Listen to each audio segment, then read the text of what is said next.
I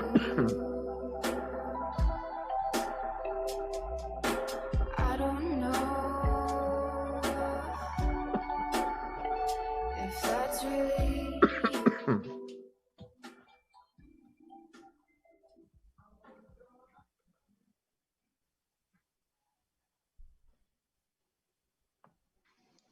WNHH LP 103.5 FM New Haven. Myself, Prestige, with my partner in crime, Long Island Rays, Elm City made Easy Bluez is in the building. Easy, who do we have gracing our presence with us right now on Behind the Brand? Oh, well, today, boys and girls, we're going to open up our storybooks and we're going to get involved with some really incredible fiction. Fiction, okay.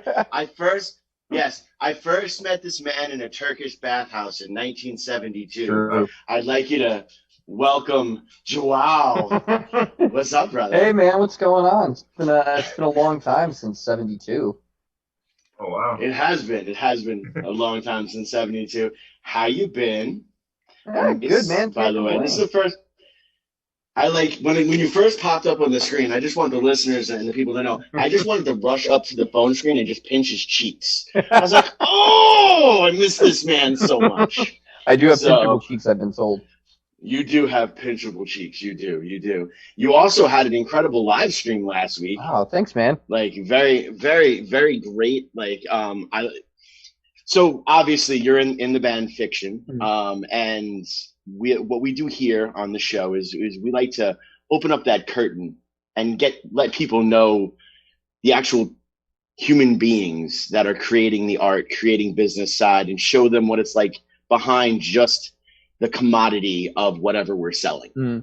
And as much as we're artists at the end of the day, you know, it's also a business, and we are selling the brand that is Fiction, which, by the way, I love the fact that you're selling fiction. Love it. People do it every day, man. Every day. So I want to kind of open up that the floor for you. Couple of questions. For the people who don't know, did you all come from New Haven itself? Are you transplants? How did you guys become part of the Connecticut scene? Well, I mean, you're definitely asking the right guy, because I guess I'm kind of the de facto band historian.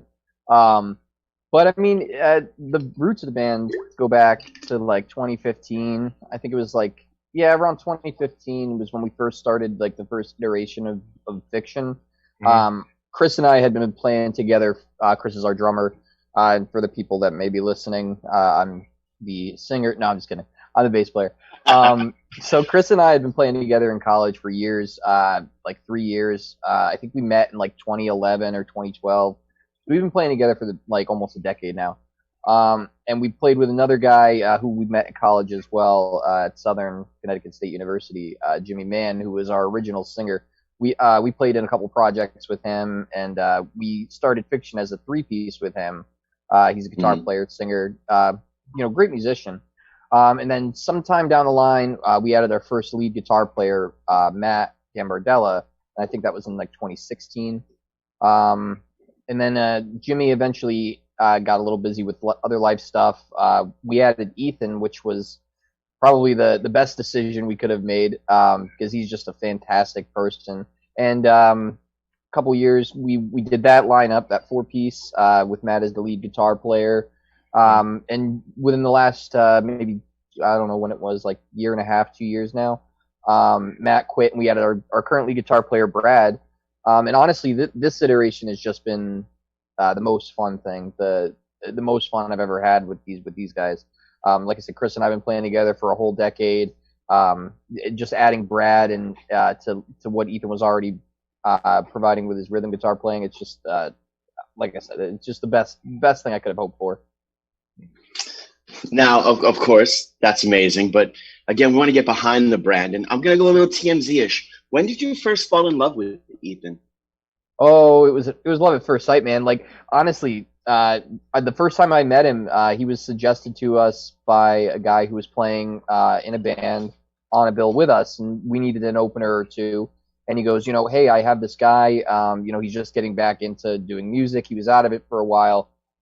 great singer-songwriter. You know, he could open us with an acoustic set. And we were like, sure, let's add him to the bill, right? And this was, I think it was at Billy Bean's in Danbury, and this was still while Jimmy was in the band. We had met him together. So he plugs in. It's just this big guy with a beard, tattoos, and an acoustic guitar. And, you know, we're sitting there thinking, like, all right, this could go one of two ways. Like, I can't even exaggerate on the fact about how blown away we are as soon as he started playing. Like, as soon as he sang, like, the first couple notes and was playing guitar, we all looked at each other, myself, Jimmy, and Chris. We were like, this guy's really, really good. And we had him open for us that whole summer. Like, 3, 4, 5 shows, something like that. Like, we had him on, like, almost every show as an opener. So, I mean, yeah, it was love at first sight. I mean, I can't not talk well about the guy. I love him so much. Well, and again, let's go over the big elephant in the room. And, you know, and I wish Ethan was here to fully talk about this elephant in the room. But a lot of people don't know. Ethan and I are actually the same person. There's so many incredible similarities. Like, hold on, there's another you? Oh yeah, no. Really? In his own got a longer beard, though. Yeah, well, at one point my beard was as long, sir. Oh, no way. Yeah, it was down here. Why don't you grow it back, man? I look better this way. My brand is you know, we're marketing to a different audience. Yes, the shorter beard audience. I see the more the shorter beard audience. Yeah, you know, the discerning customer. I get it. Exactly. You know, I already have the dad bod. I just needed the dad beard to go with it. I got it too, man. Sitting in this chair all day.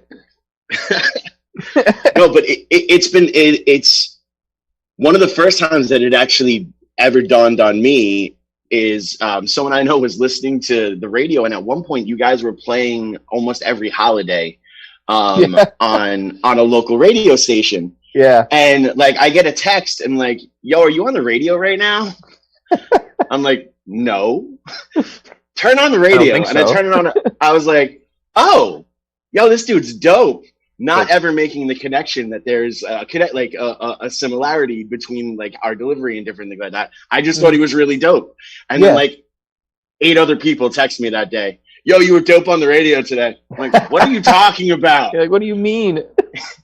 I was at home. I was in my drawers, sir.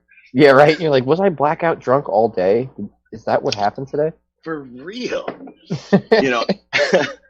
So it always had been this thing, and then at one point you guys had set up this amazing, like Ethan had a super top secret mission that he had to go accomplish. I believe he was mining cats from Mars.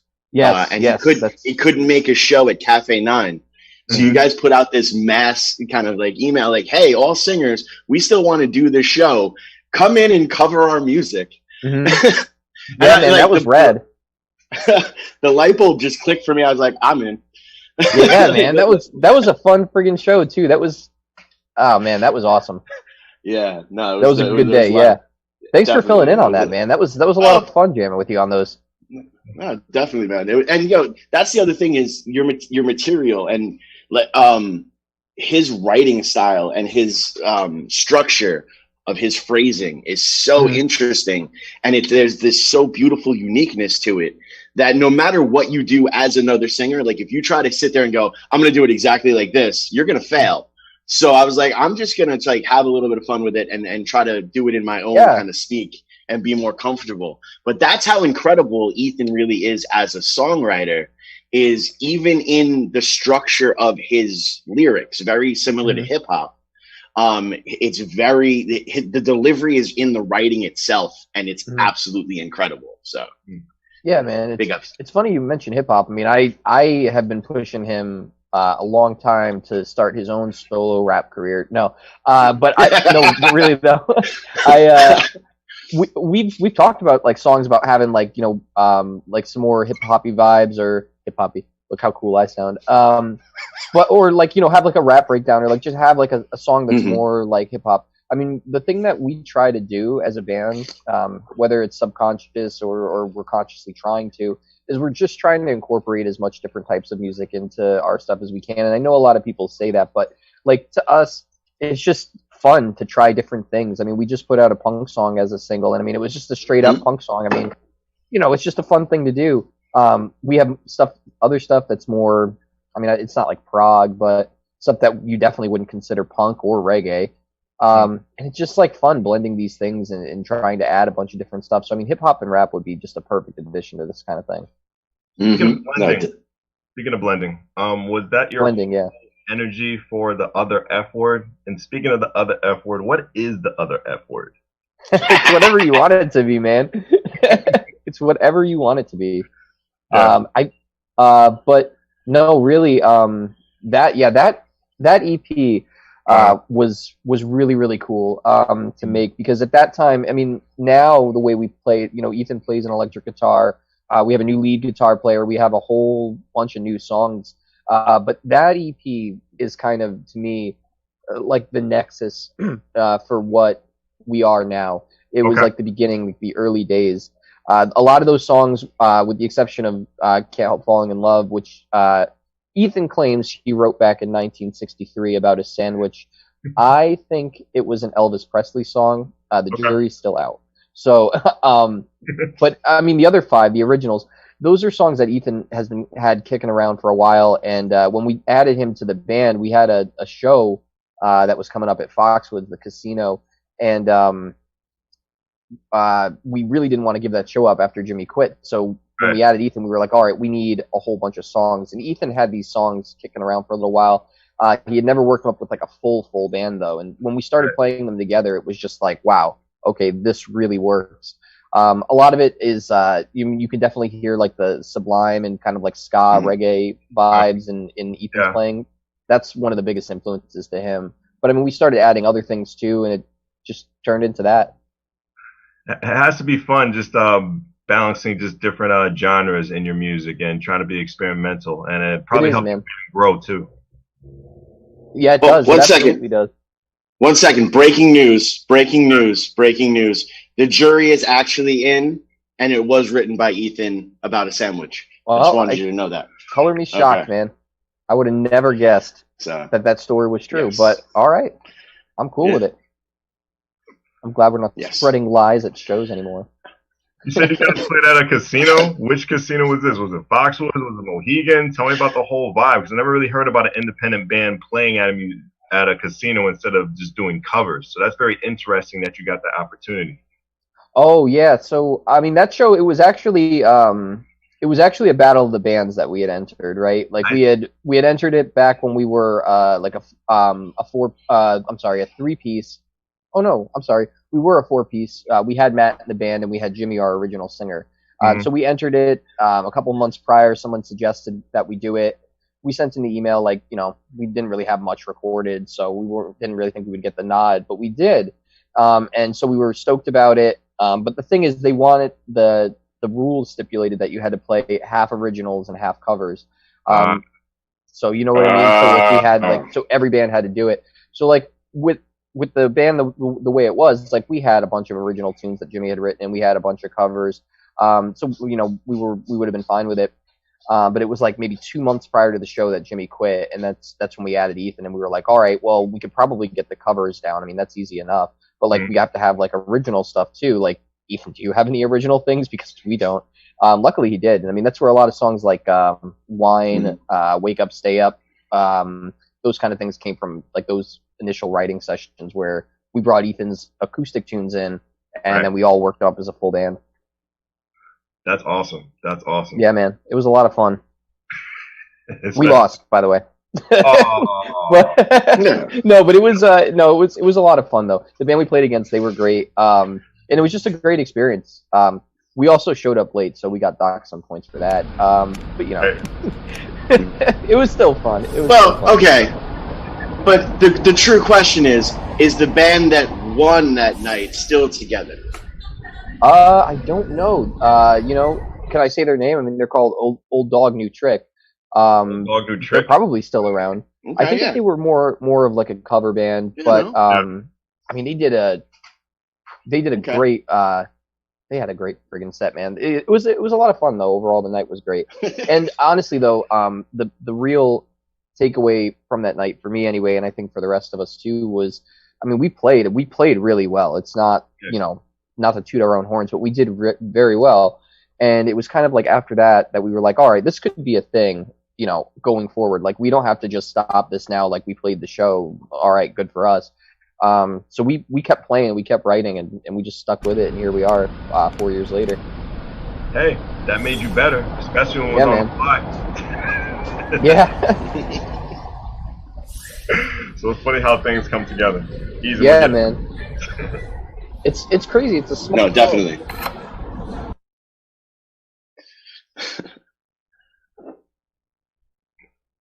I think he's just so. There you go. But yeah, no, I'm back. Sorry. I think things were getting a little weird there for a second. I think someone tried to call my phone. That's what it was. I'm broadcasting this through my phone because, you know, massively technically, whatever. No, man. This whole year has been weird in general. Tell me about how your band just coped with the whole pandemic.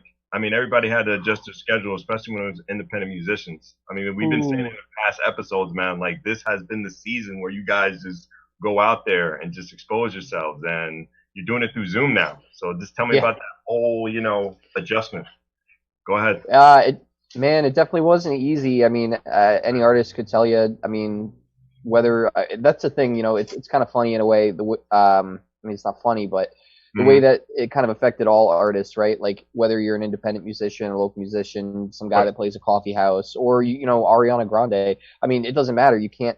There's just no shows. There's nothing really going on, or at least there wasn't initially.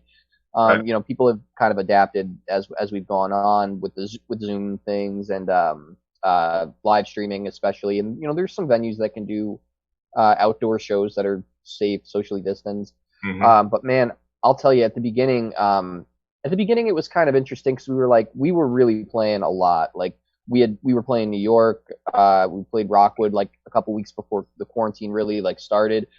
And so, I mean, we really had our noses to the grindstone. So initially the stop was kind of abrupt. But in a way we were like, all right, this is kind of nice. Like, I mean, we were forced to take a breather, right? Like, we can, you know, just do our own thing for a little while. Maybe, you know, we'll get together and we still practiced and stuff. We had some writing sessions and we were like, all right, you know, this will be nice, thinking it would be like maybe a month. Right. But as it went on, it just got like more and more, frustrating because we were used to playing, you know, 2-3 shows a week if we could. And to go from that to nothing, especially going into the springtime when you really want to play shows. So that was tough for a while. We found other ways to get through it, though. I mean, we went into the studio and we kept working on our album that we were working on. It was scheduled for like a June, July release, but you know, with the pandemic, we've still been pushing it back. So we did things like that. We had a couple of live stream shows. Some venues were able to do them, like the Acoustic in Bridgeport. Cafe 9 did some. So those were kind of nice. It kind of like you scratched the itch, so to speak, for a little while. But I mean, now it's kind of getting to the point where I think we're all really excited to get back, but we're in this kind of weird dance, right? Where we don't want to start playing all these shows and risk getting people sick or ourselves sick. So it's tough. I mean, it's tough to be responsible but also, you know, have that passion and want to be able to play shows. So it's an interesting time, but I mean, at least we're all in this together.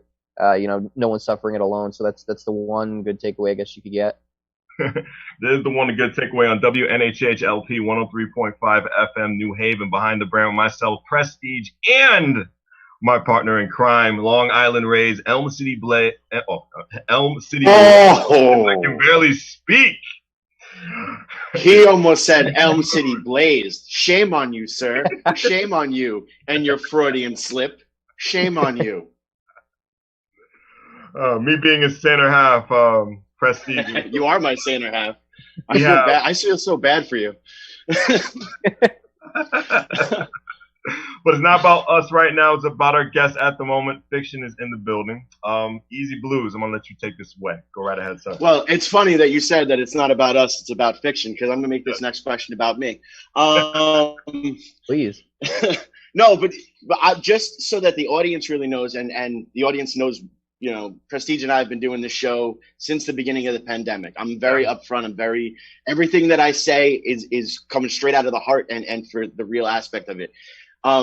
You guys were on such an incredible roll going into this pandemic, and the shows were starting to line up so beautifully. Oh, and I man. know this because I was studying it, and I was really hoping to ride your coattails for us. Like, I was trying to use you. I was going to like draft, like in the racing thing. I was trying to draft and move forward, and it totally like screwed me over. You're like, but no. I was like, oh, we were so close. But that's we had. but it but we it's didn't funny have the. because We didn't quite have the coat yet, man. We would need the coat for the tails. yeah, it's okay. It was there. I saw them. I saw them in forward. Again. But no, it's the thing. Like, since honestly playing that show with you guys at Cafe 9, like it has been kind of like my goal. I was like, I need to get this project up and running, and I need to share like a full bill with these guys. You guys were actually played my birthday show when I was doing just the acoustic stuff. Yeah, that was fun. Thanks for having us on that. Of course, man. Love you. You like, if you don't know how much I actually love you guys, you're out of your mind. I mean, where'd you get the studio hookup from? Where'd you get the studio hookup from? Well, yeah, no, that's you, man. Thanks. I know. Mean, without you, we wouldn't have met. I love you for it, Vic. man. Exactly. And it was from like working with Vic. I was like, yo, these guys are gonna like. When you said you were looking to record, I was like, you all need to work together, because Vic has the right type of mentality to really understand your guys' sound and the soul that is Ethan, but with that strong rhythm that is both you and Chris. And that's before I even knew who Brad was, to be honest with you. Like, I loved Bang Creek Puppies, but it still didn't seem like he didn't stand out to me in that. Like, that whole project is incredible, so it was tough to be the standout piece. But the minute I was actually in the studio and hearing him do these incredible jazz type leads over your music, I was like, oh, this is it. This is really it. Okay, cool. And I have a tendency, Prestige will tell you, I pop up everywhere.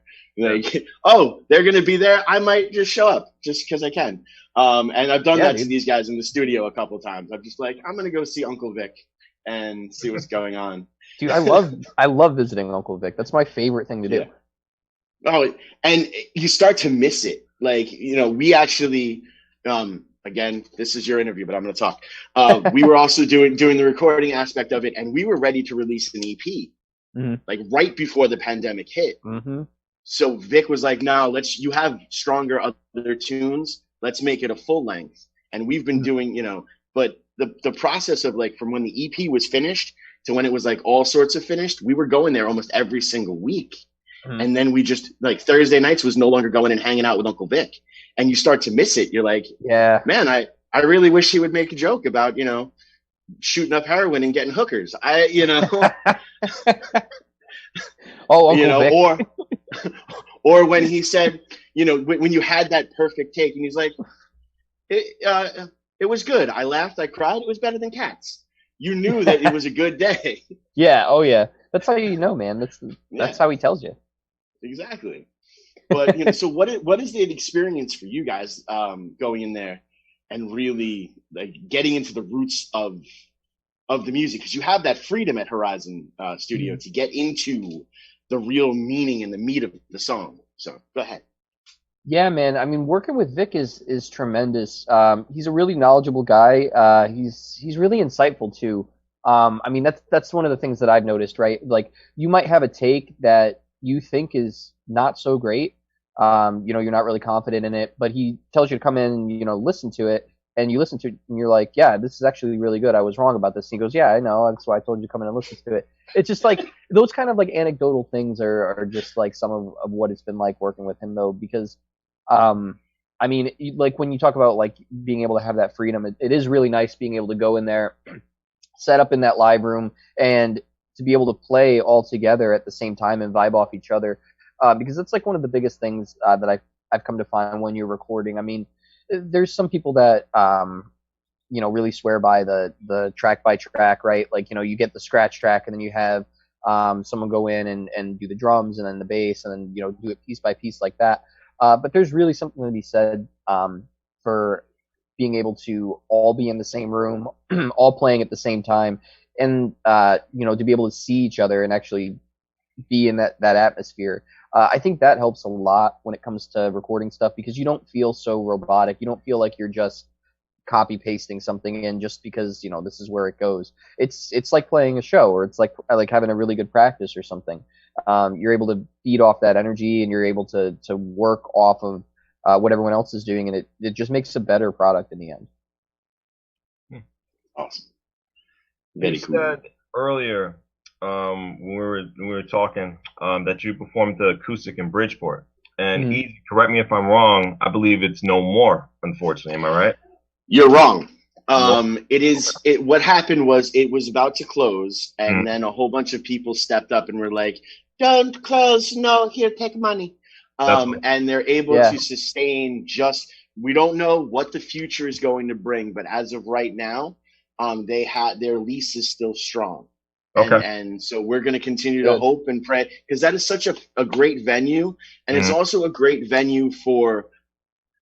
Look, there are some venues here that are phenomenal, like rock metal venues, and there are some venues in CT that are incredible, like punk rock gritty venues, and then there are some venues that are just great all around for music. Unfortunately, I'll say fortunately, unfortunately, because there will be a rebirth of this on a bigger scale. But unfortunately, we've lost Pacific Standard Tavern, one of my favorite venues. But I know that they're moving on to bigger and better things, and I look forward to seeing what Adam is going to be doing in the future. But I am sad. I am glad, because that was another goal, like checklist in my book. I wanted to make sure a band that I really, loved and was able to play on that stage, at least once, and was able to check that off the list. Cafe 9 is a phenomenal venue, but it's more towards like that rock. And although there've been some good hip hop shows there, it's not really known for something like that. Like the acoustic stuff too. Yeah, they do. And those jazz shows are ridiculous. And the blues jams that they used to have, from what I hear, like talking to like Greg Sherrard and some of the older heads in the scene. They're coming for me. I did it. I'm sorry. I'm not sorry, but I did it anyway. Yeah, you gotta unmute yourself, brother. Yeah, sorry, I muted myself because of the siren. I live in the hood, so that's fine. Me too. But so I said they were coming for me. I said they were coming for me. I'm the one that did it. It's okay. I'm not. And then I apologized for it, and then I said I wasn't really sorry. What's bad is I honestly didn't even notice it until like it's, I don't know, 10, 15 seconds in or whatever it was, and I was like, oh, that siren's been going off for a while. I should probably mute myself. Yeah, sorry about that. We appreciate it. But it's funny. Again, I mean, you just don't pay attention to it anymore. Yeah, you just that's just what it is. I hear that all the time. Like, it's like, I also live near a fire department, so it's like, I hear them all the time. Yeah, exactly. They were doing construction here until like 2 in the morning last night. That was a lot of fun. Oh, yeah, it's a great place. I'd have been mad. I wasn't. Yes, I wasn't happy. But here's the thing: it is a beautiful place to raise your furry, fantastic family. That's true. That is true. For those people who don't know, this adorable man, the only way to make this adorable man any more adorable is to surround him with adorable ferrets and cats. I have a cat. He's got his apartment is bases, ferrets, and cat. It's amazing. Siren's coming again. 1 second. That's okay. But it's absolutely incredible. I've been able to see some of his Instagram and his Facebook posts. If you do not follow this man, and that's also, I think, one of the strongest things you guys had going into this pandemic is you and Ethan have this incredible banter on Facebook that just translates. Like, they are the traditional old married couple that love each other but also quite possibly hate each other. And yeah, where they only have hallway sex, and for like the real married people know what that means. I'm just gonna leave it like that because it's terrestrial radio. Um, but it's so incredible, that dynamic, and it goes beyond the stage. Like, this is like truly how much fun you guys are regularly. Thanks, I man. want to get into that a little bit. What is it like to have that I guess no other way to say it is a bromance, although that's so dirty. But yeah, it's like, It's not. I don't think there's anything dirty about that. I mean. No, I'm What do just you saying. think? Usually, the people who say the term bromance are like Oh. with the They're white the bro hats people. and Yeah. and the khaki shorts and the polo They're the people shirts that they say bro a lot. Like bro is Yes. a lot of their vocabulary. Yes, Yeah, I know yes. those people. I grew up with those people. So did I. Yeah. But yeah, man. I mean that relationship that really kind of like took off from day one. Me and him were really connected. I mean, I'm close with all the band. I mean, Chris, like I said, we've known each other for like 10 years. Brad and I have known each other for actually quite a few years before. We're actually Brad and I. It's kind of funny. We're actually like tangentially related, not really, but like not by blood, but like by family in a way. But anyway, back to the thing with me and Ethan. Yeah, man, that's just that's a really fun relationship. I mean, you mentioned the banter and stuff that we have on social media. You should see the stuff that like we message each other. It's ridiculous. Like 2 a.m, like or like I'll give you an example. Like one weekend we were doing a couple of shows in Philadelphia, right? And we're in the hotel room and we're going to bed. We're getting ready to go to bed. It's like 2:30 in the morning. Like I was a little drunk at the time, and like Ethan and I were sitting on the couch, and he's trying to like relax, and I kept like poking him, and I wouldn't stop. And every time he would look at me, I would just laugh. Like, and it was not, I wasn't intentionally doing it. I was just doing it. And then like finally, after enough of that, he got tired, so he went to go to bed, and all the lights are off, and I'm on the couch, and I'm sitting there, and I'm like, Ethan, and he goes, what? And I said, hey man, how do you think they make green Jello? And he's like, what are you talking about? And I was like, how do they like green? Like, how do you think they make it green? Like, if it starts red? And he goes, what? And I was like, I realized in that minute, I was like, wait, that was a stupid question. It probably just starts clear and they like put food coloring in it, right? But like, I didn't think of that. And my first thought was like, I can't go to bed without asking Nathan this question. And like, those are the kind of discussions and things that we have, and like those random like 3 a.m. conversations. I mean, that level of friendship with somebody is a special thing to have. I mean, if you have something like that with somebody, or whether you recognize it or not, I mean, it's something that you should really strive to keep, because you can't really replace that. It's just a fantastic thing. That's awesome. Now, you actually have a real life actual show coming up, like with people. What is it like? What is that going to be like? It's weird, man, right? It's like, isn't it kind of funny? Like, you get used to playing shows and it becomes routine. And then when you after all this stuff, and you go so long without shows, that you kind of get to this point where you're like, it's almost like your first show or like one of your earliest shows, right? Where you don't really quite know what to do. You do the check for 3 times before you leave your house just to make sure you have everything. You can get your stuff all ready like the day before. I mean, 6-7 months ago, before all this, we were just, I would have a show that day and I would just throw everything together just before I leave and I'm out the door, right? Like, it's just second nature. You're not really thinking about it, but yeah, man, to be able to prep for a show in these times is really nice. It feels good. It's just exciting. But again, I mean, having a show like that, you have to be careful because, you want to be safe. You want to make sure that people are socially distanced and you're not putting anybody at risk, because that's the main thing. I mean, don't get me wrong. I love playing shows, and I think I echo the sentiment of a lot of people when I say I love playing shows, but I mean, I don't want to put somebody at risk. I don't want to get somebody sick or myself sick. It's just one of those things, just being a decent person, I guess. I mean, it's not hard. But it's tough to juggle those things, right? Like, you have this passion that you want to play, and like you really like doing this, and it's your thing. But on the other hand, it's like, if you're not careful, or if you overdo it, or you make a misstep, the consequences could be really bad. And I mean, it's tough. It's a tough time. But like I said before, I mean, I'm kind of glad that so many people are in it together. and people aren't going it alone. You don't just see like one band suffering or this artist suffering. It's all of us. So yeah, it's terrible, but at least we're all in it together. There's a lot of No, great def- unity within Mhm. independent That's music, true too. which I've really seen just throughout my past years, just been interviewing them throughout this long time. Um, you've been through a lot of cities, man. Raleigh, Yeah. North Carolina. You've been through a lot of places in Vermont. You've been a lot of places in Yeah. Virginia. What is a city that needs to see Fiction when that What's the time city comes? what's the city that what? What It needs to see that you. needs to Oh see man. that needs to see you when Oh, everything is semi back to normal. There's a lot of good cities, man.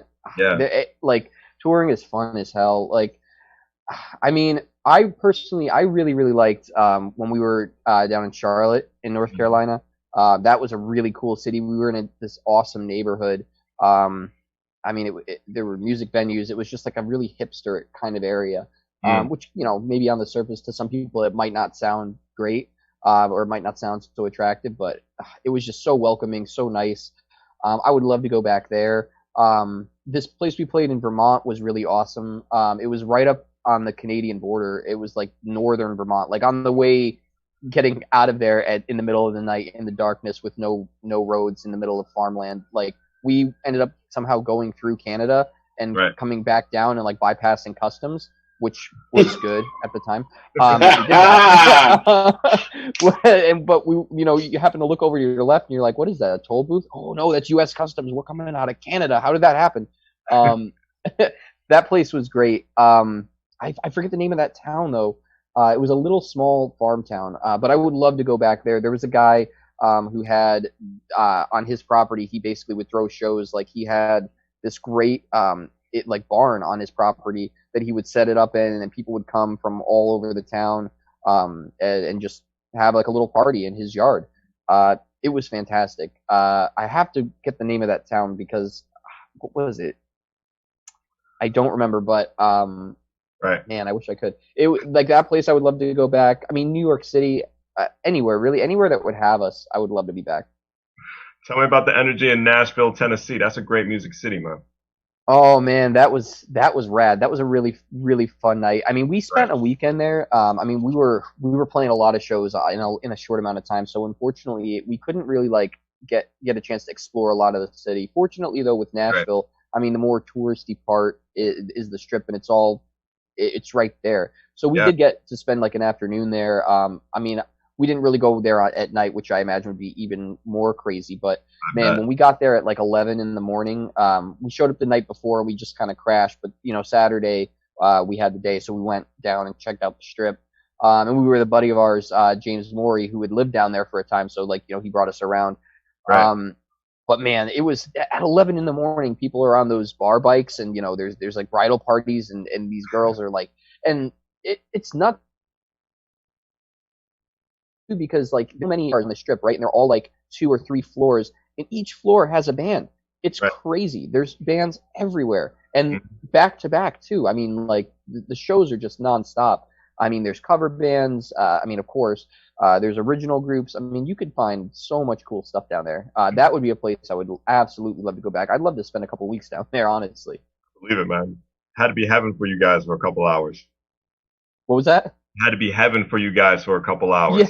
Yeah, yeah, man, it was. It really was. It was a good weekend. Just how hard is it to come up with a set, because each city is different. Maybe some people may not like this song, but New York City might like this song. Or if you go to Vermont, they may like this song better. Do you switch stuff around when it comes to different performances? Is it a little bit strategic? If that's a good word to say it. It's funny you mentioned set lists because all bands like have their set lists, but there was a certain time where we kind of just stopped writing set lists. Like we just stopped, and we would just call audibles on stage. So we'll start a show and we'll say, okay, the first 2, 3, 4 songs will be these, and then from there we'll just go, and we'll just kind of feel the vibe of the room. Luckily, I don't think we have too much that would be what's the word I'm looking for? That would be displeasing to a certain audience, but I mean, we kind of just go on the fly and vibe off what's going on with the in the room at the time. But you're enjoying our vibe on WNHH LP 103.5 FM New Haven. Myself, Prestige, and my partner in crime is looking very concentrated on the screen. His name is Bluez. Because actually, this just in once again. Ethan is actually in the waiting room, so I'm trying to figure out how to. I don't know how to bring him in and say hello to Ethan. And I miss his face too. I'm glad that he's here. To the people who don't know, he does a lot of good work with. He's a very. Oh, look, there he is. Look at him. You have to. You're on mute, buddy. You're on mute, brother. You're on mute, buddy. Look. There you are. He also put a funny name for his name. What you did? Oh, it's the burrito out. Perfect. Very odd name. Oh my goodness, I love these gentlemen so much. Hey guys. Hey. How are you? So look at my hair. Must have been really boring without me, huh? It was terrible. I had to lie to them and tell them I liked it. Have you guys just been? I hope you've all just been making comments about Joel's hair for the last 45 minutes. Look at it. Look how crazy. Well, actually, just so you know, we did get some breaking news from the jury itself, and it is true. You did write that song in 1963 about a sandwich. So the jury is now officially in. It's true. I said I wasn't sure if it was actually an Elvis song or if it was one of your originals, but I tell you, fiction's policy. It's not so much to lie, but it's to like bend reality to like our needs. If that makes any sense. We don't lie. We just tell invalid truths. We don't lie per se because the stuff that we say is real in our heads. There you go. And that's what matters, I feel like. That's amazing. So we've been talking the entire time. We heard about how you guys met. He told us the first time you guys fell in love, which was awesome. He told us about the Jello conversation. I'm done.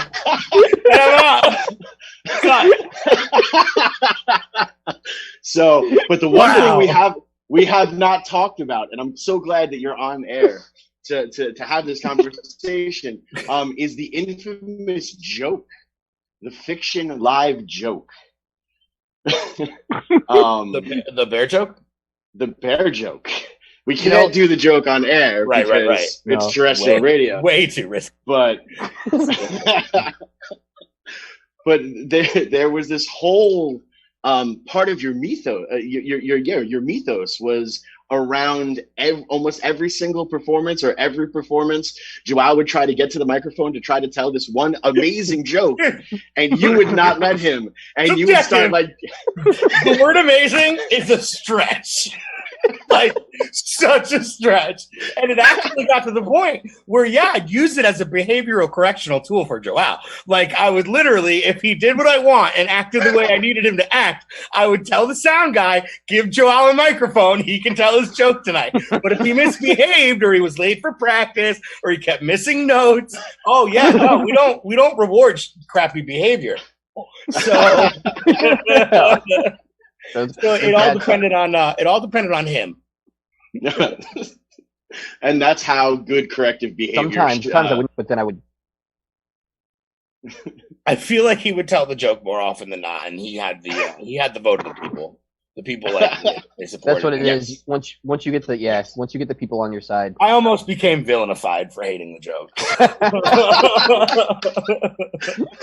People would be like, "Boo this man! Let him tell his joke," and then I would tell the bad joke. guy in your own fantasy. You know what's funny, right? Though, is like there would be people in the crowd who would like love the joke and be like, "Yeah, tell the joke," and then there'd be people that like had never heard it before, and then like I would tell it, and they'd be like, "Ah, all right, well that was okay." Like, I tell you now, though, if I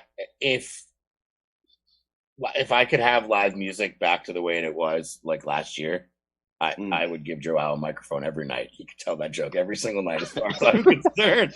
If we could just play again, because we went from, I don't know if you discussed. in the bargaining stage.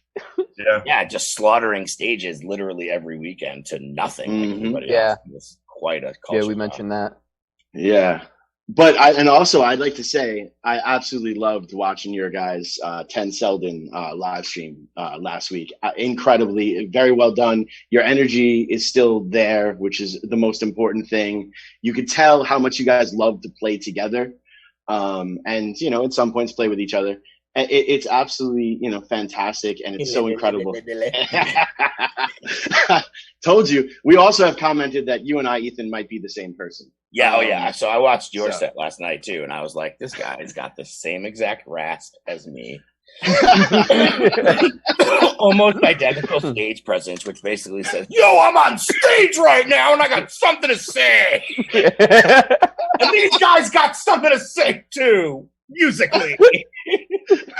We're gonna say it. No, 10 Selden was a blast for us, even though like we had a couple of technical difficulties that that's just sort of like almost part of the theme of fiction. I think one or two things have to go wrong at each show in order for it to actually be a fiction show and be called a win. It's true.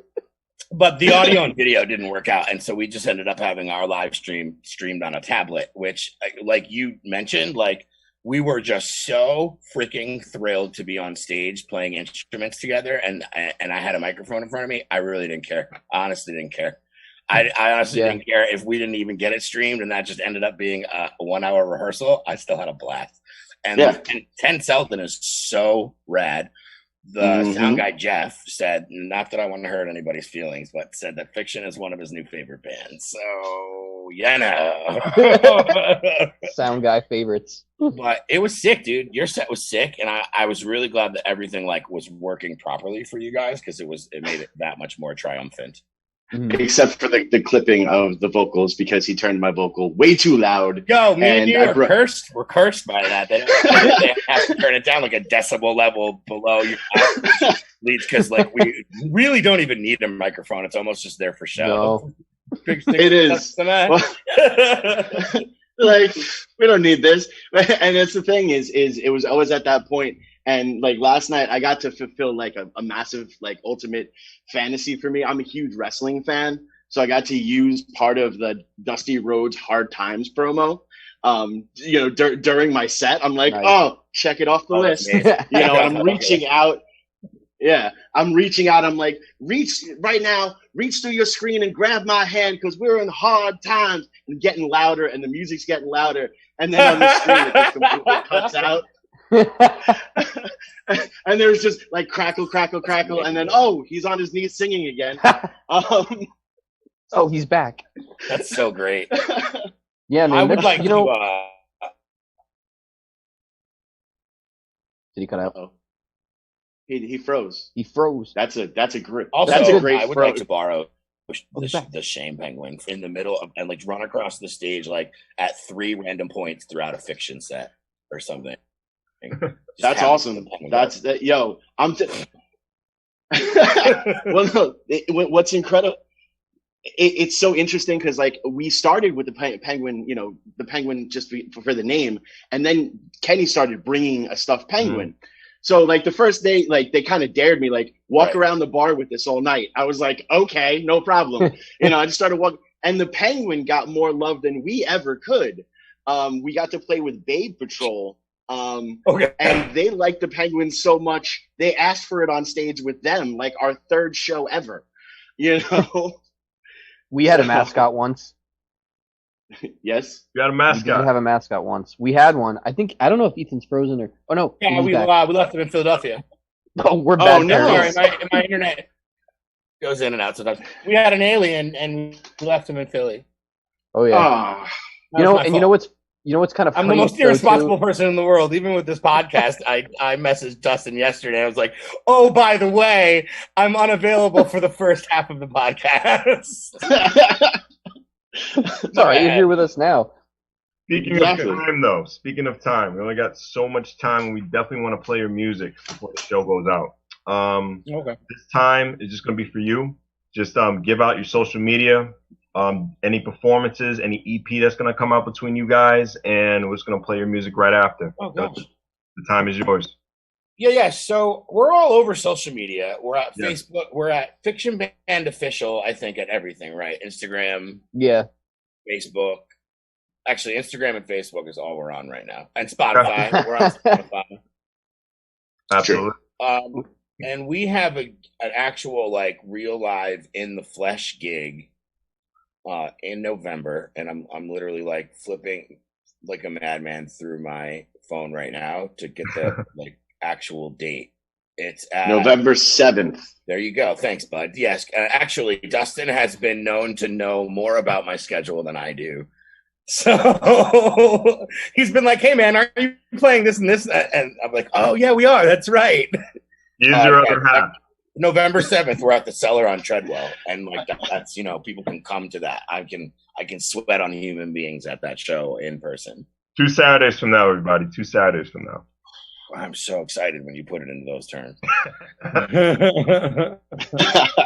And then that's awesome. We have a record that we had been recording throughout the whole shutdown, and it's like finished-ish, but we don't know when we're gonna release it. So we do have like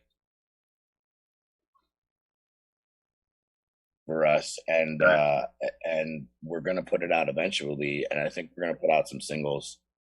So just stick with us, and join the adventure. We call our fans the adventurers for a reason. And then I just feel like music is slowly coming back. So bands like you guys are playing again, we're playing again, and let's resume the takeover. Okay, it was a nice break.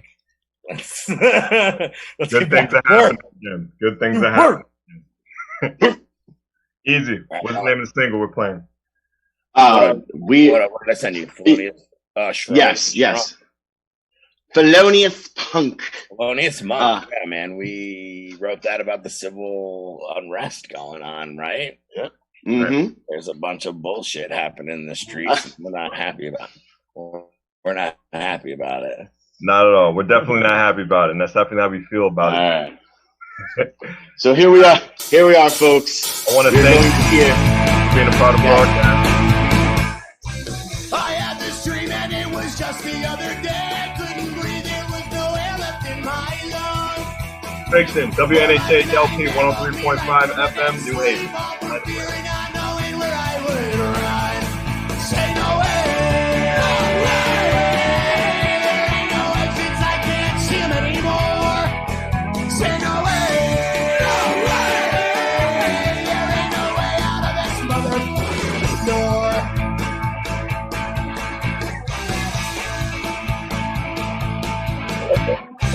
There goes an army with badges and batons, loaded weapons aimed to shoot at what they see. The people fought and they called for them to disarm and stoke the fire that burned throughout the city streets. Say no way! No way! There ain't no exit, but I see the fire burn. Say no way! No way! And no one waits for you to wait to take your turn.